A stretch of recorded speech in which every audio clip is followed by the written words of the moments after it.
বগুড়ায় বৈষম্য বিরোধী ছাত্র আন্দোলনের সহ সমন্বয়ক আহসান হাবিব আবু সায়েমের বাড়ির দেয়ালে লেখা মৃত্যুর জন্য প্রস্তুতি নাও নিয়ে চাঞ্চল্যকর সৃষ্টি হয়েছে। মঙ্গলবার সকালে ঘুম থেকে উঠেই তাদের বাড়ির দেয়ালে এমন লেখা দেখতে পান তারা। নিজ বাড়ির দেয়ালে হত্যার এমন হুমকিতে আতঙ্কিত হয়ে পড়েছেন সায়েম ও তার পরিবারের সদস্যরা। কিন্তু কে এই সহ সমন্বয়ক আহসান হাবিব এবং তার বাড়ির দেয়ালে এমন রহস্যজনক লেখার আসল রহস্য কী? এ নিয়ে বিস্তারিত থাকছে প্রতিবেদনের বাকি অংশে। আর কেটিভি নিউজ 24 চ্যানেল থেকে আপনাদের সাথে আছে আমি মেহেদি হাসান।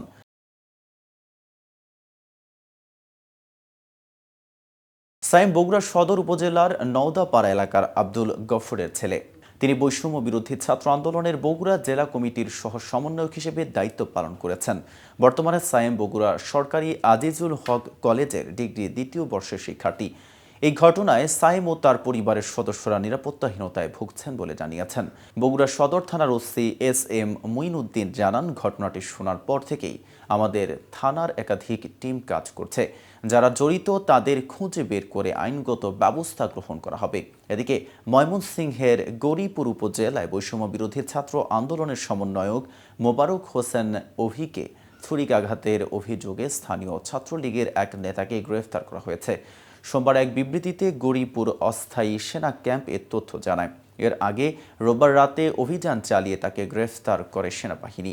গ্রেফতারকৃত মোস্তাক আহমেদ নোমান উপজেলা ছাত্রলীগের সাংগঠনিক সম্পাদক। বিবৃতিতে বলা হয়, সম্প্রতি বৈষম্য বিরোধী ছাত্র আন্দোলনের অন্যতম সমন্বয়ক মোবারক হোসেন অভিকে ছুরিকাঘাত করে গৌরীপুর উপজেলা ছাত্রলীগের সাংগঠনিক সম্পাদক মোস্তাক আহমেদ নোমান। ঘটনার পরপরই পালিয়ে যান নোমান। বিবৃতিতে আরও বলা হয়, নোমানকে ধরতে গোয়েন্দা তথ্যের ভিত্তিতে গৌরীপুর অস্থায়ী সেনা ক্যাম্পের মেজর বায়েজিদ ও ক্যাপ্টেন ইমতিয়াজের নেতৃত্বে স্থানীয় আইনশৃঙ্খলা বাহিনীর সহযোগিতায় অভিযান চালানো হয়। অভিযানে গতকাল রোববার রাতে অভিযুক্তকে গ্রেফতার করে গৌরীপুর থানা পুলিশের কাছে হস্তান্তর করা হয়েছে। গ্রেফতারের বিষয়টি নিশ্চিত করেছেন গৌরীপুর থানার ভারপ্রাপ্ত কর্মকর্তা গাজী মাজহারুল আনোয়ার। অন্যদিকে স্থানীয় পর্যায়ে একটি দলের নেতাকর্মীরা আওয়ামী লীগের সন্ত্রাসীদের নিরাপত্তার দায়িত্ব নিজেদের কাঁধে তুলে নিয়েছে বলে মন্তব্য করেছেন বৈষম্য বিরোধী আন্দোলনের সমন্বয়ক আব্দুল কাদের।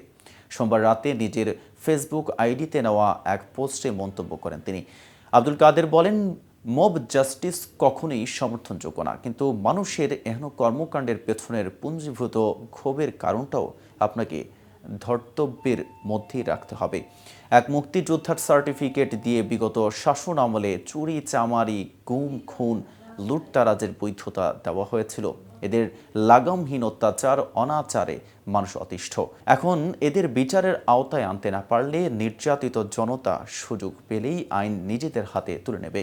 তিনি বলেন, খুনি এবং তাদের দোসরদের আইনের আওতায় আনার ক্ষেত্রে প্রতিবন্ধকতা দুই জায়গায়। প্রথমত, স্থানীয় পর্যায়ে একটা দলের নেতাকর্মীরা লীগের সন্ত্রাসীদের নিরাপত্তার দায়িত্ব নিজেদের কাঁধে নিয়েছেন।